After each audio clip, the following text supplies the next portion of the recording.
Today we have gathered over 20 researchers and witnesses to bring you the very best evidence of the elusive creature known as Bigfoot. Our first set of photos will show you some of the evidence left behind, none of which have been proven fake or have been doctored in any way. I'm Ross. Welcome to the Evidence Files.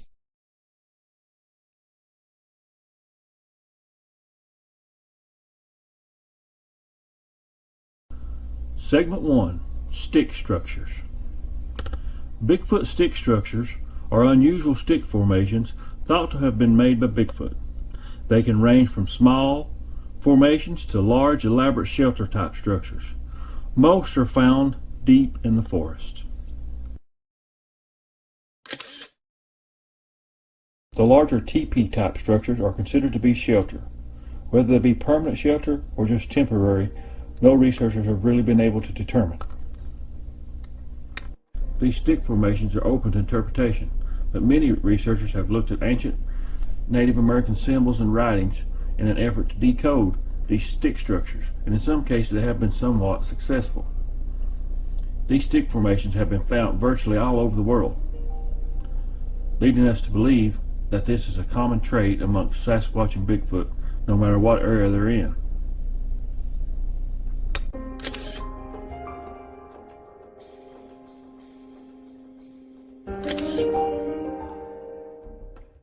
Some theories about stick formations are that they are some type of marker system for Sasquatch. Others think it is an attempt to communicate with researchers, or it could be a combination of both.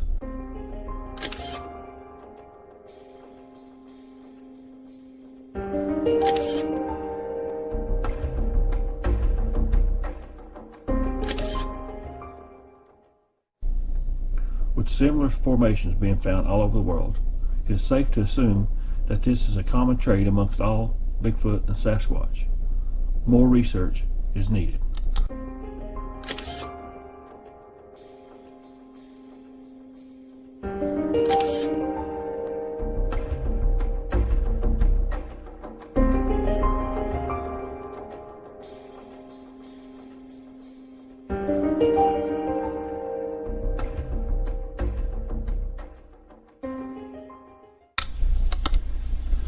I have potentially found something, and now this would be the little area right before it crossed the road.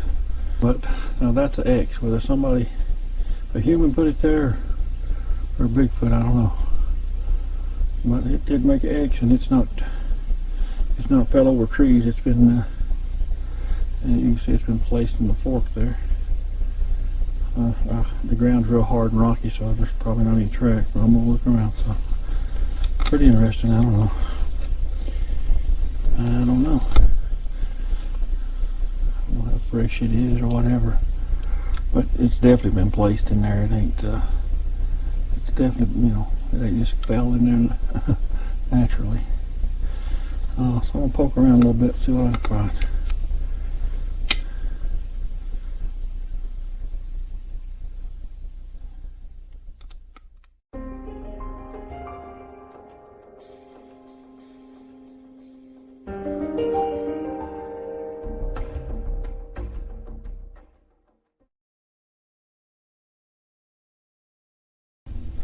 Well, I'm a pretty big man, and that's probably 7 foot high. Now that there, looking at the color of that's about a week old. And right here's the top. Well, if it was a hunter, now the way that was laid, well, that was up against that tree anyways. Because there's the top of it, and look here. Here's tore off. Broke off. It went right through here, buddy. Hey, we may find a track. Here, look. Ain't no way winds tore it right there off. Oh no, we had a big wind off. This ain't no way. There may be a track through here. Now, see, that shows me that he's still in here.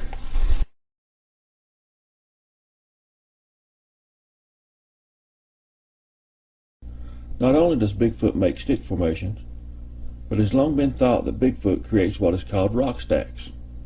Here's a few examples of this interesting behavior.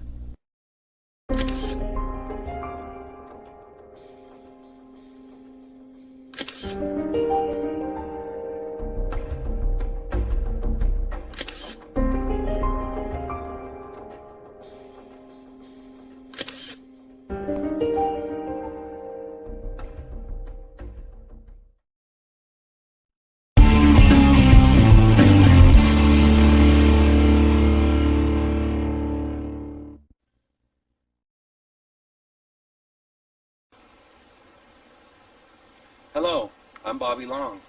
I'll be your host for this segment. If the elusive creature known as Bigfoot is out there, creating stick formations, then there must be other evidence such as footprints. In this segment, we will focus on the growing number of Bigfoot tracks that are being found across the United States. There are many photographs of these human-type footprints, and numerous track castings are being made by various researchers. Footprints and castings can provide solid evidence for the existence of Bigfoot. Segment 2. Footprints. Footprints in the forest. Human-type footprints being found in the forest or in areas of recent Bigfoot sightings. Oftentimes, these prints are larger than normal human footprints. Could this be the best evidence of Bigfoot?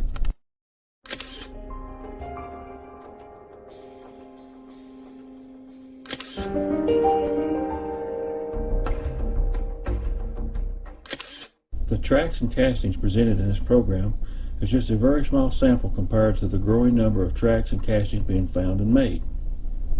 The sizes of tracks being found can range from small childlike tracks to very large adult tracks. It seems the most common size of tracks found fall within the 12 to 16 inches in length range, but some tracks have been found that were over 20 inches in length. During the making of this program, we spoke to Dr. Jeff Meldrum, who is a leader in the study of Bigfoot tracks and castings. We asked him what was the largest Bigfoot track that he had studied and thought was credible. He told us the largest track that he had studied was a 19-inch track from Flint River, Florida. Now, some people always seem to dismiss Bigfoot tracks as being fakes and not accept them as evidence.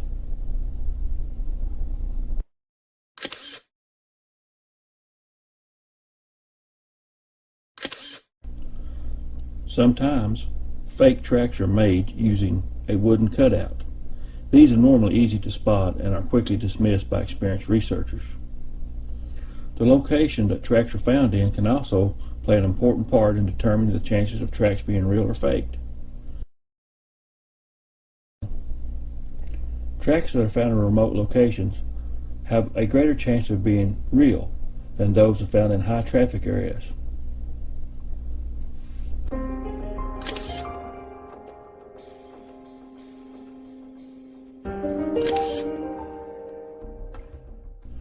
Sighting reports that are accompanied by tracks provide two good sources of evidence: witness testimony and physical evidence in the form of footprints.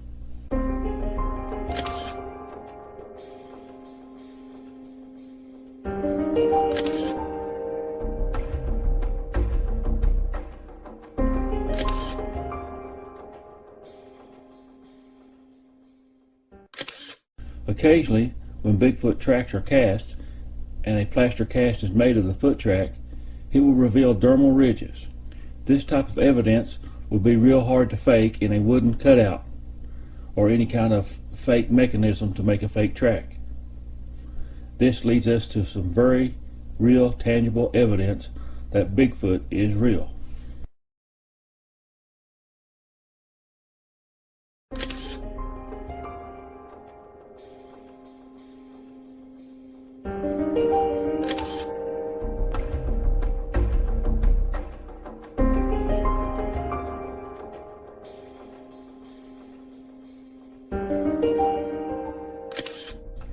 This track photo comes from Kentucky. A couple was going out to their garden to pick some corn. Once they got there, they were shocked to discover that 6 rows of corn had been pulled up and all the corn eaten from the stalks. The corn cobs were left laying in neat little piles. There was other tracks around, but this was the clearest track. That is why they took the photo. This track is 16 inches long. They had other garden items missing as well, and all this happened overnight. There is also multiple reports from this area of strange sounds coming from the woods. Could this be the home of Bigfoot?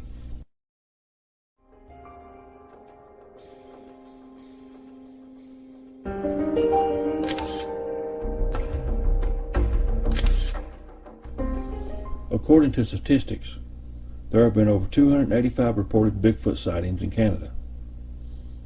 It makes us wonder how many sightings have gone unreported.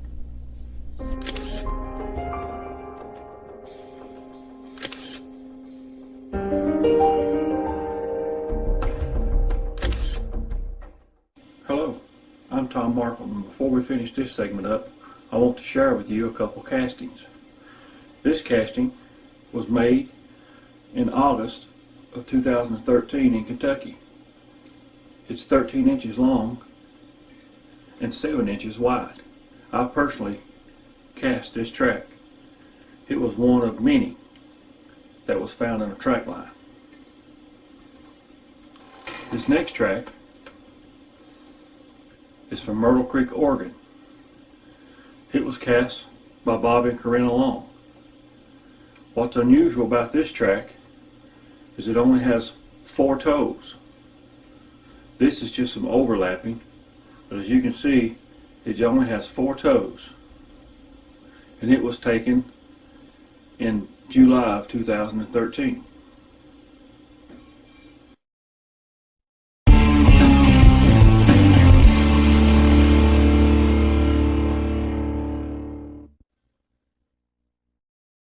In our next segment, we're going to listen to some possible Bigfoot sounds.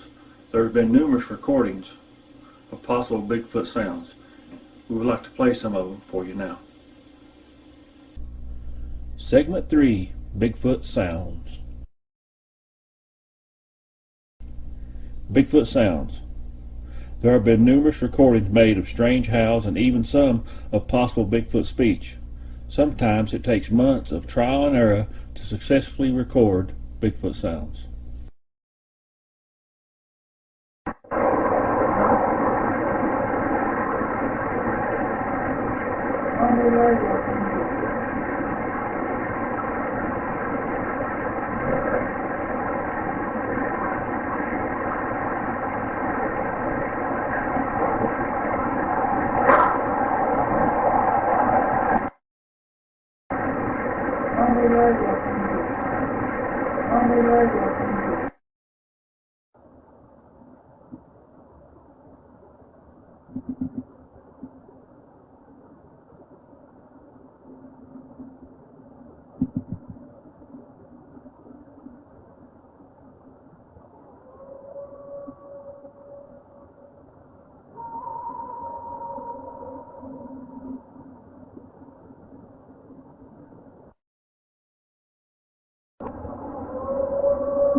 This next clip was recorded after a rash of Bigfoot sightings near Newmarket, New Hampshire. The sightings occurred around the same residential home, leading to the recording. The recording was made by Jason Morris.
Now let's turn back to the state of Ohio, where for the last 5 years Larry Surface has been recording unusual sounds coming from the forest.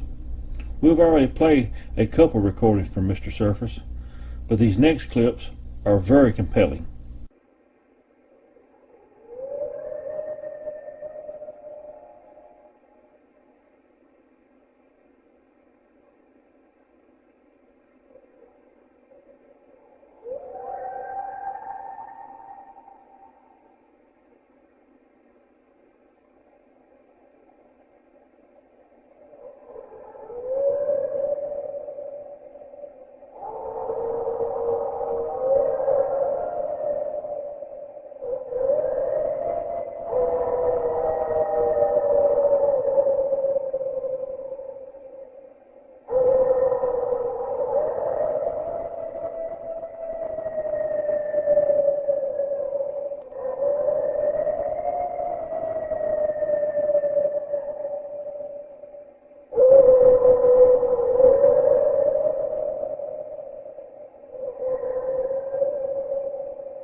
It has long been believed among researchers that howls are used for long-distance communication among Bigfoot, possibly as a location system.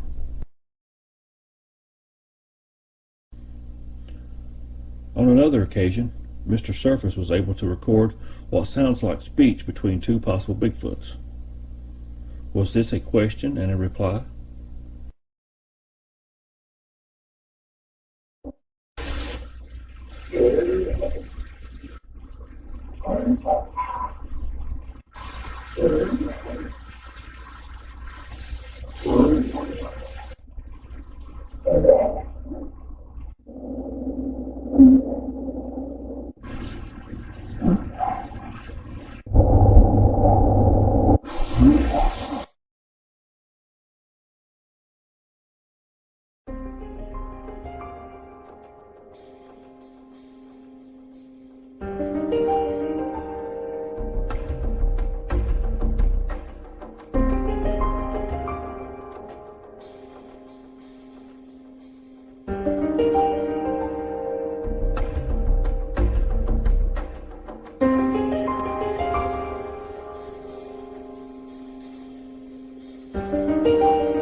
It is also thought that Bigfoot communicates by using tree knocks. It is thought that tree knocks could be a location tactic or maybe a warning system used by Bigfoot. Tree knocks are made by banging a tree limb against a standing tree or log. This is used by researchers in an effort to get a reply knock. Recently, researcher Billy Mills has some success employing this tactic.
This totally has my curiosity up.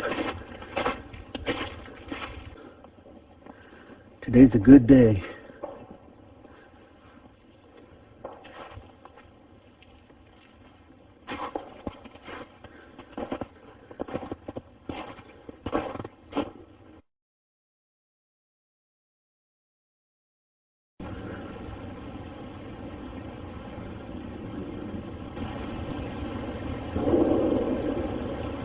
Oh shit. Damn, what was that?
praying that I'm getting this on film. This is really messed up. Oh, man.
I can hear movement coming from down that way.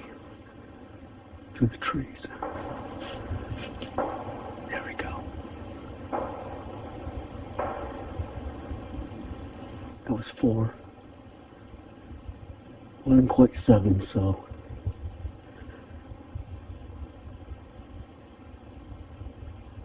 I'm not feeling as easy as I was before.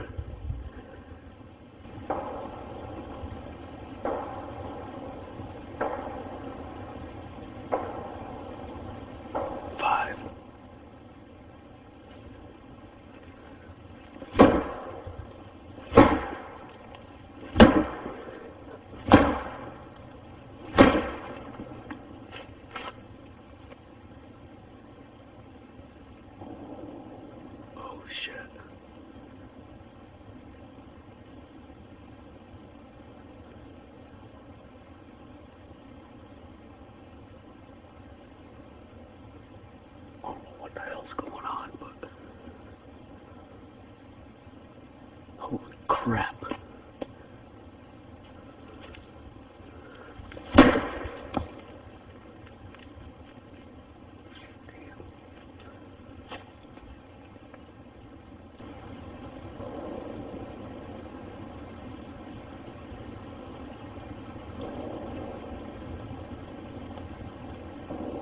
Yeah, 3 of them down there.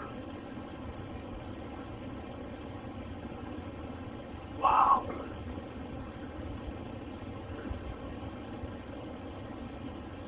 Holy shit, I just heard a howl up that way. Almost like a deep moaning howl.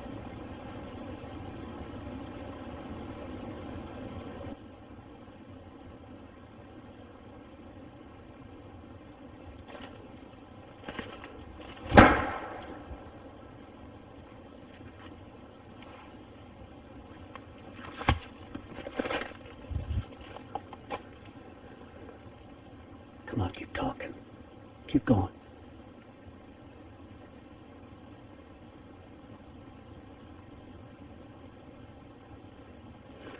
Okay, well, when I had the camera off, I started trying a couple of whoops. And I was getting knocking responses from the whoops. So I'll try it again. Whoop! Whoop! Whoop!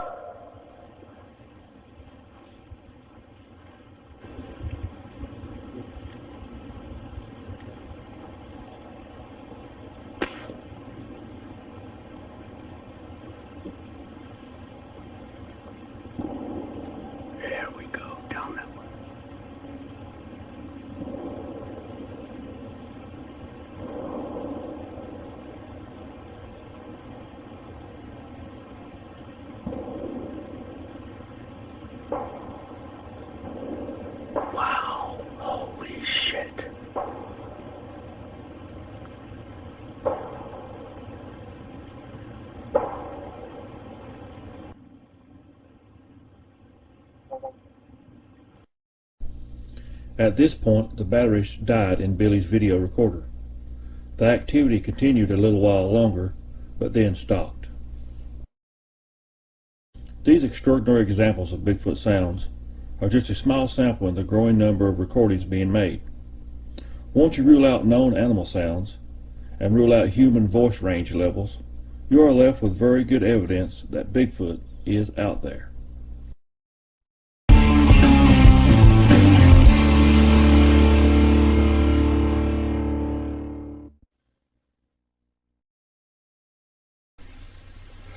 Hello, I'm Jason, and I'll be your host of this segment.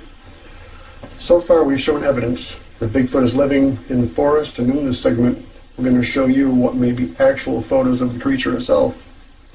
A criticism of possible Bigfoot photos is that they always appear blurry or out of focus, but you must take into consideration that most of these photos were taken from a long distance, or the creature was hiding or fleeing for cover. So, here are some of the best possible Bigfoot photos captured by various researchers.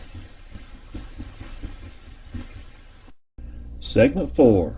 Bigfoot Photos. Bigfoot Photos. There have been numerous photographs taken of possible Bigfoot. Oftentimes they are met with criticism because they are blurry or out of focus. But when accompanied with other evidence, such as witness testimony or tracks, they must be considered. Our first set of photos comes from Arla Williams. Arla has been interacting with a group of Bigfoot for many years now. Arla calls this young Bigfoot Indigo. She has watched him grow to over 6 feet tall. Arla calls this Bigfoot Blue and prefers the term Forest People.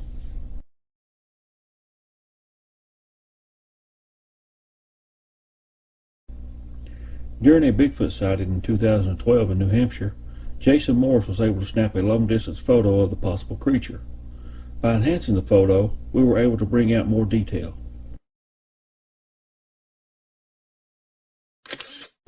While Jason was out walking his dog, he noticed the dog was acting strangely. The dog was frozen and trembling, just staring out over the marsh. As Jason looked over the marsh, he noticed some slight movement. He could make out a figure in the brush, so he quickly took out his cell phone and zoomed in as far as it would go and took a picture. Jason watched the figure for about 30 seconds, and then all at once it stood up. Jason was in shock, and the creature walked out of view in about 3 or 4 seconds. Jason estimated the height of the creature to be around 8 foot tall. While researching the sighting area, tracks and broken limbs were found, and in the months to come, more sightings took place. This next photo was taken in Kentucky in 2010.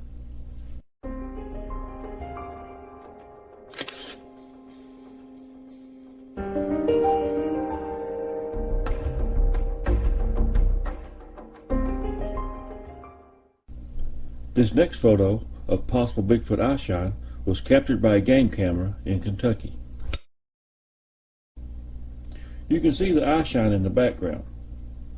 Some said this was lights from an ATV or a truck, but as you can see in the after photo, this is not possible.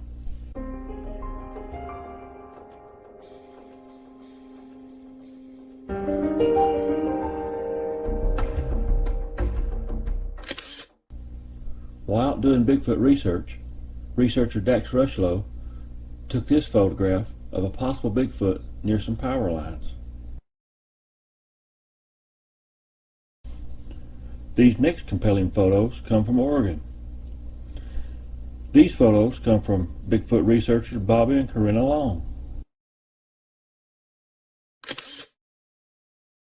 While out doing field research, this photo of a large, dark figure standing next to a tree was taken. Later, an after photo was taken for comparison. We have overlaid the two photos and can estimate the height of the dark figure to be in excess of 8 foot. During a night investigation, this unusual eyeshine was seen and photographed by Bobby Long. On another occasion, this long-distance photo was taken of a possible Bigfoot. Our next photos from Oregon come from researcher Mark Hubbard. While out doing research, Mark took this photo of a possible Bigfoot. We have enhanced the photo to bring out more details. While running the photograph through various effects, details of eyes, nose, mouth, and the ear become visible.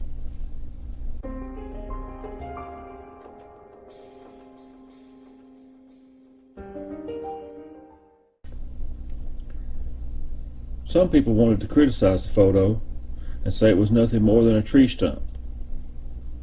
But as you can see from this after photo, there is no tree stump in this area. But there is clearly a human-shaped figure in the original photo. This next photo comes from Ohio. It was taken by longtime researcher Dallas Gilbert.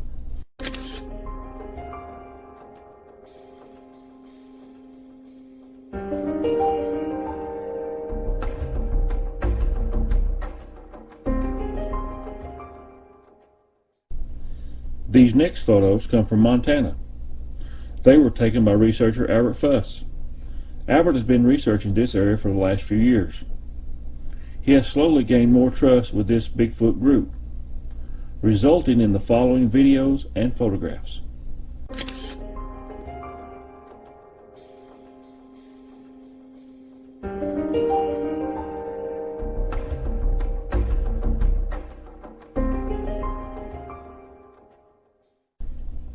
These next photos are frame captures from a video recorded by Albert.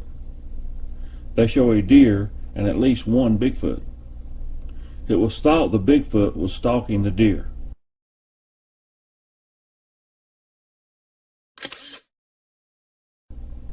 Albert calls this Bigfoot Ginger because of its color. The Bigfoot froze and remained motionless while Albert was filming. This Bigfoot appears to have a rock in its hand. Was the Bigfoot using a rock to hunt the deer? Is it using it as a weapon to bring down a food source? There are many reports of Bigfoot throwing rocks at researchers, everything from small pebbles to large basketball-sized rocks.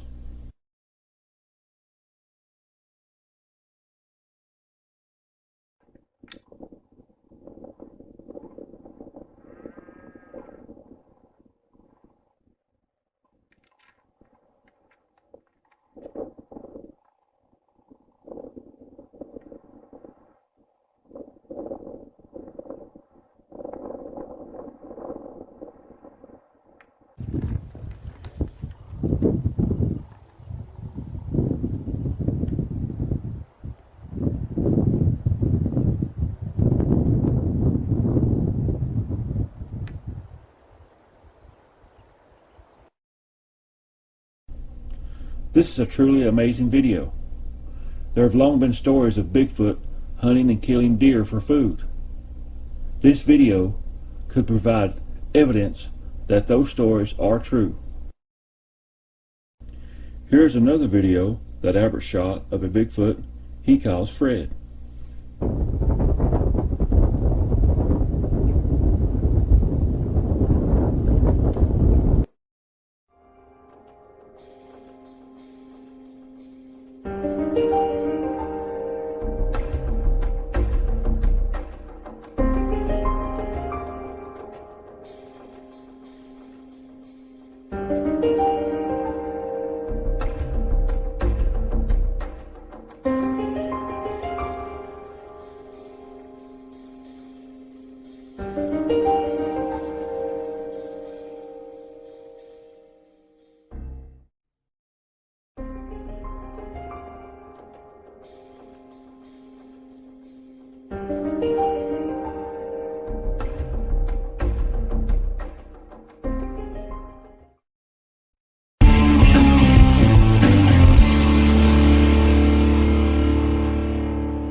When presenting evidence or talking about Bigfoot, there seems to be some reoccurring questions asked, one of which is, where are all the Bigfoot bones?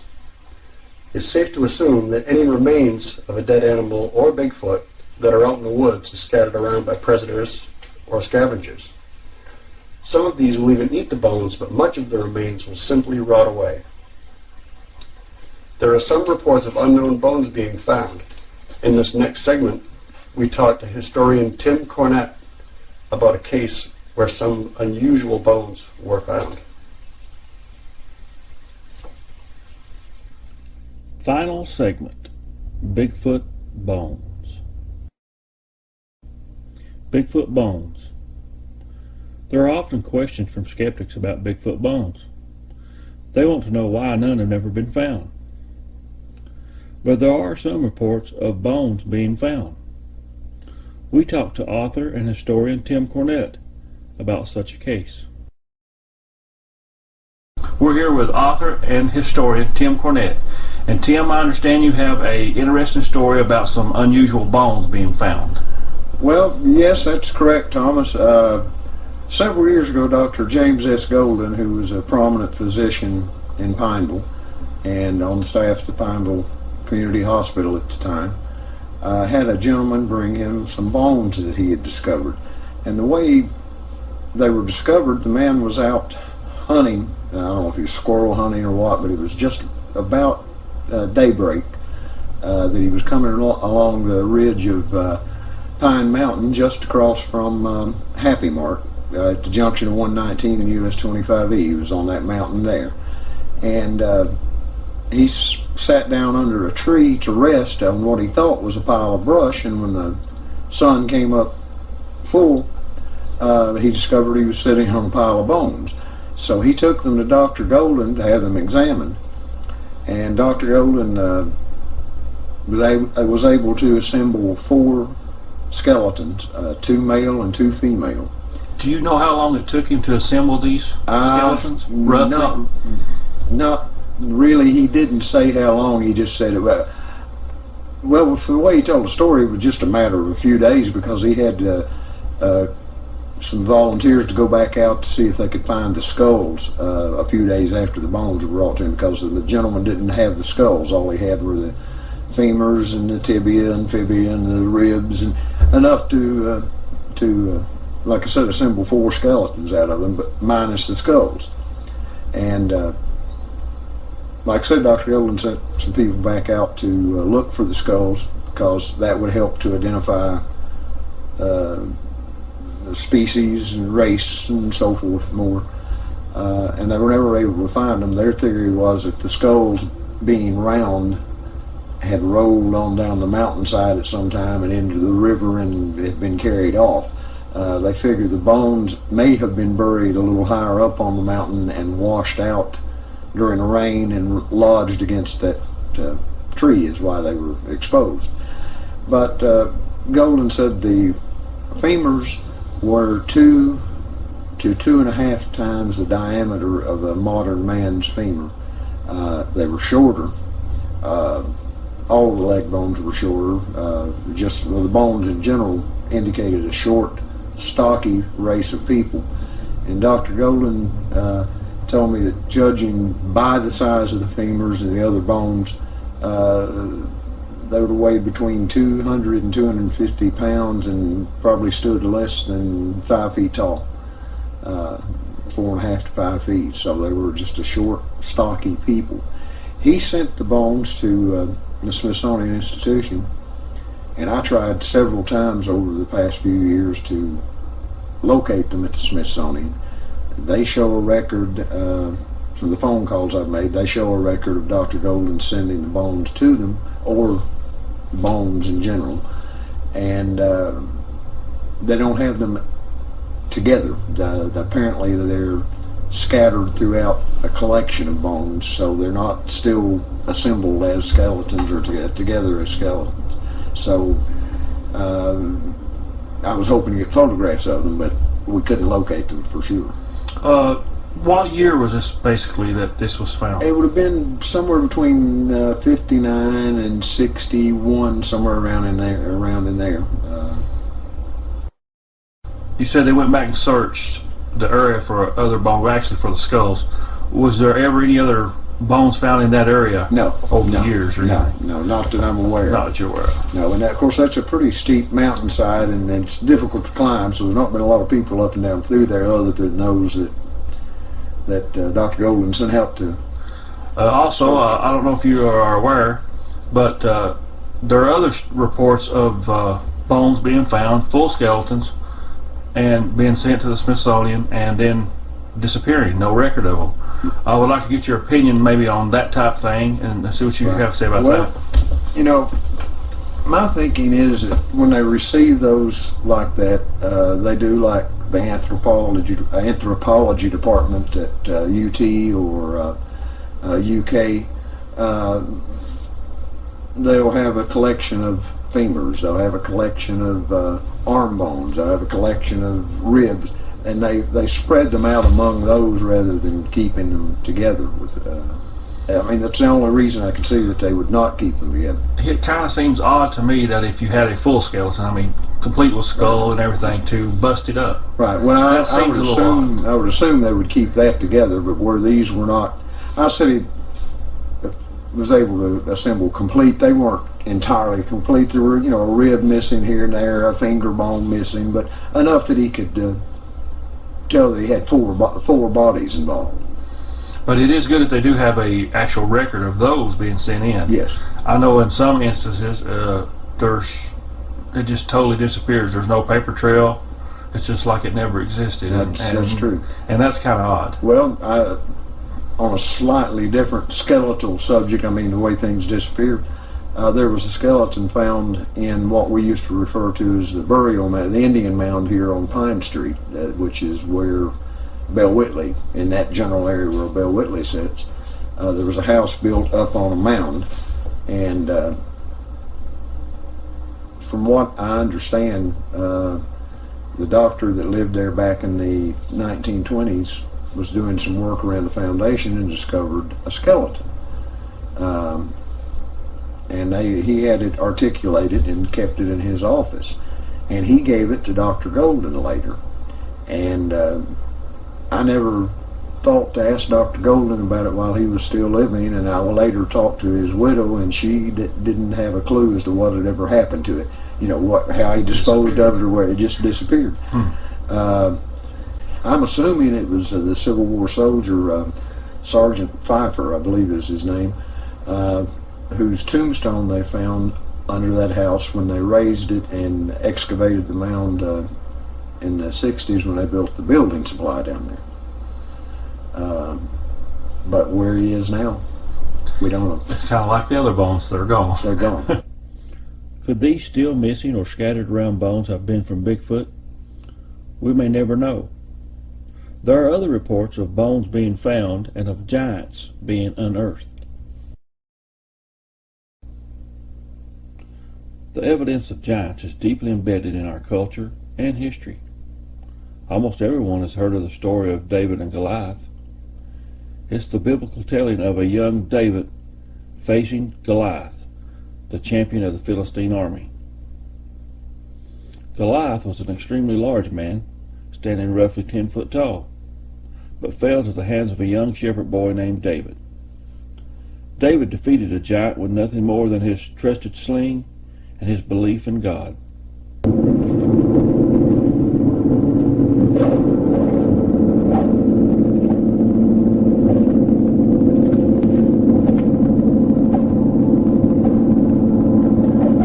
Look at the sky, Goliath! The vultures augur ill for thee!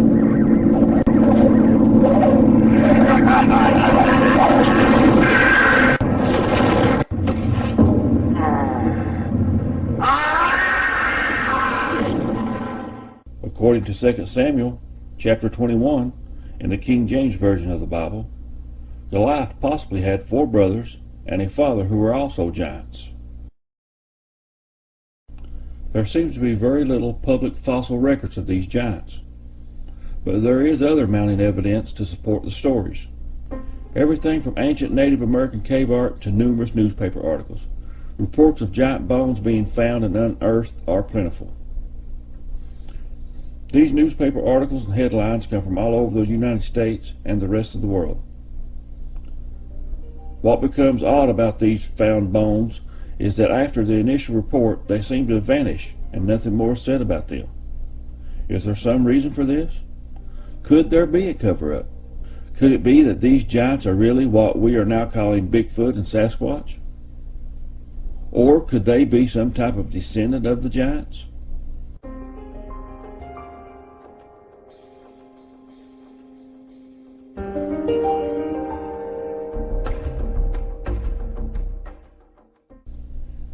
It seems to be a fair assumption that giants and Bigfoot could be connected in some way. With over 4,000 reported Bigfoot sightings in the United States and many more unreported, Bigfoot has managed to survive hundreds of years. It's deeply embedded in our culture, and it appears to be here to stay.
house was torn down, and they